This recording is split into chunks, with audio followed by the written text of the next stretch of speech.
ఈ రోజున మాజీ ముఖ్యమంత్రి వర్యులు జగన్మోహన్ రెడ్డి గారు విజయవాడ సబ్ జైలుకు వెళ్ళి ఒక దళిత యువకుడిని కిడ్నాప్ చేసి బెదిరించి తప్పుడు వాంగ్మూలం ఇచ్చే విధంగా చేసినటువంటి ఒక వ్యక్తి వల్లభనేని వంశీని పరామర్శించడానికి వెళ్ళి మామూలుగానే మీడియా ముందుకు వచ్చి పచ్చి అబద్ధాలు మాట్లాడారు. 5 సంవత్సరాల పాటు ఇదే విధంగా ప్రతిరోజు కూడా నిస్సిగ్గుగా అబద్ధాలాడి ప్రజల్ని మోసం చేసినందుకే మొన్న ఎన్నికల్లో ప్రజలు వాతలు పెట్టినా కూడా బుద్ధి మార్చుకోకుండా మళ్ళీ అదే విధమైనటువంటి అబద్ధాలు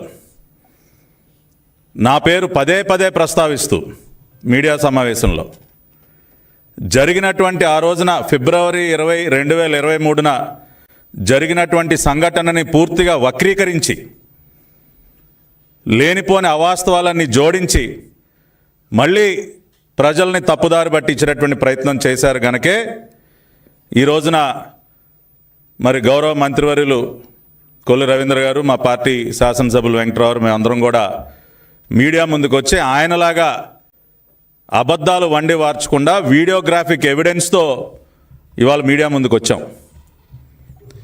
ఇవాళ ఏం మాట్లాడుతూ ఉన్నారు జగన్మోహన్ రెడ్డి గారు? మీరు నేను అకారణంగా ఆ రోజున గన్నవరం వెళ్ళానా? సందర్భం లేకపోయినా రెచ్చగొట్టానంట. దాదాపు 200-300 మందిని వెంట పెట్టుకుని వైఎస్ఆర్సీపీ పార్టీ కార్యాలయం పైకి దాడి చేయడానికి వెళ్ళానంట. అసలు జరిగినటువంటి వాస్తవం గురించి మాట్లాడుకుంటే ఇక్కడే నా పక్కన మా పార్టీ సీనియర్ బీసీ నాయకులు దొంతు చిన్నా గారు ఉన్నారు.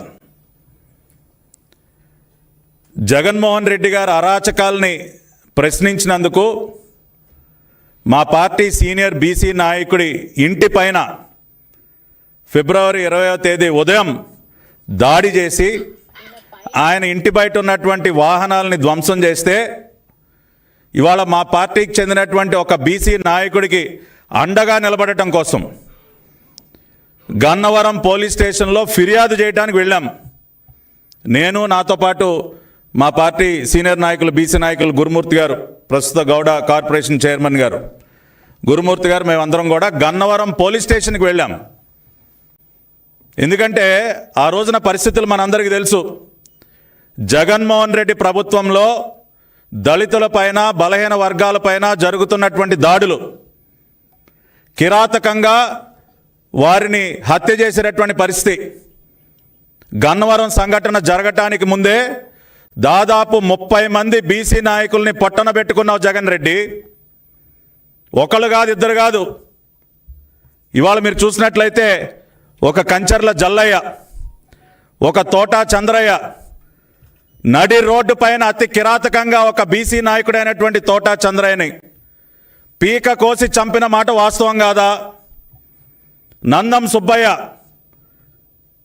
అదేవిధంగా ఒక డాక్టర్ సుధాకర్, డాక్టర్ అనితారాణి, వరప్రసాద్ శిరోమండనం, ఈ విధంగా బీసీలు, ఎస్సీల పైన దాడులు చేసుకుంటూ పోతూ వారిని అతి కిరాతకంగా చంపుతున్నటువంటి సందర్భంలో బలహీన వర్గాలే వెన్నుముకగా ఉన్నటువంటి పార్టీ తెలుగుదేశం పార్టీ. అటువంటి బడుగు బలహీన వర్గాలకి ఎట్టి పరిస్థితుల్లోనూ అండగా నిలబడాలి, వారికి రక్షణగా నిలబడాలని చెప్పి మా పార్టీ అధ్యక్షులు చంద్రబాబు నాయుడు గారు ఇచ్చిన పిలుపు మేరకు ఒక బలహీన వర్గాల నాయకుడు చిన్నా గారికి అండగా నిలబడటం కోసం వెళ్ళాం. అంటే నువ్వు మా పార్టీ బీసీ నాయకుడి ఇంటిపైన దాడి చేస్తే ఎవరు ప్రశ్నించకూడదా? బీసీలకు రక్షణగా నిలబడటానికి ఎవరు ముందుకు రాకూడదా? నీ ప్రభుత్వ హయాంలో బీసీల కోసం, దళితుల కోసం ఎవరు పోరాడినా వాళ్ళు నేరస్తులేనా? అదే కదా తమరు తెలియజెప్పింది. అంటే మీరు బీసీలని నరికి చంపుతున్నా ఎవరు మాట్లాడకూడదు, వాళ్ళ ఇళ్లపైన దాడులు చేసినా ఎవరు మాట్లాడకూడదు, డ్రైవర్ సుబ్రహ్మణ్యం చంపి డోర్ డెలివరీ చేసినా ఎవరు మాట్లాడకూడదు. ఇన్ని చేసి ఇంకా నిస్సిగ్గుగా వాళ్ళని వేధింపులు గురి చేసినటువంటి వ్యక్తులను వెనకేసు రావడానికి వాళ్ళ తమరు జైలుకి వెళ్ళారా సార్? బలహీన వర్గాలు దళితులపైన దాడులు చేసి కిడ్నాపులు చేస్తున్నటువంటి వ్యక్తులకి అండగా నిలబడటానికి మీరు ఇవాళ జైలుకి వెళ్ళారా? ఇవాళ ఏం తెలియజెప్తా ఉన్నారు మీరు రాష్ట్ర ప్రజలకి? బలహీన వర్గాలపైన ఎవరు దాడి చేసినా నేను అండగా ఉంటా, దళిత బిడ్డల్ని ఎవడు కిడ్నాప్ చేసినా జగన్మోహన్ రెడ్డి అండగా నిలబడతాడన్న మెసేజ్ ఇవ్వడానికి వెళ్ళారా మీరు జైలుకి? ఇవాళ మీరు సూటిగా జవాబు చెప్పాలి. ఏం చర్య తీసుకున్నారు మీరు? డ్రైవర్ సుబ్రహ్మణ్యాన్ని కిరాతకంగా చంపి డోర్ డెలివరీ చేసినటువంటి వ్యక్తి పైన ఏం చర్యలు తీసుకున్నారు మీరు? ఇవాళ ఏ రోజైనా ఒక బీసీ వ్యక్తి, ఒక బలహీన వర్గాలకు చెందినటువంటి వ్యక్తి కిరాతకంగా హత్యకు గురైతే ఏ రోజైనా మీరు నోరు విప్పి మాట్లాడారా?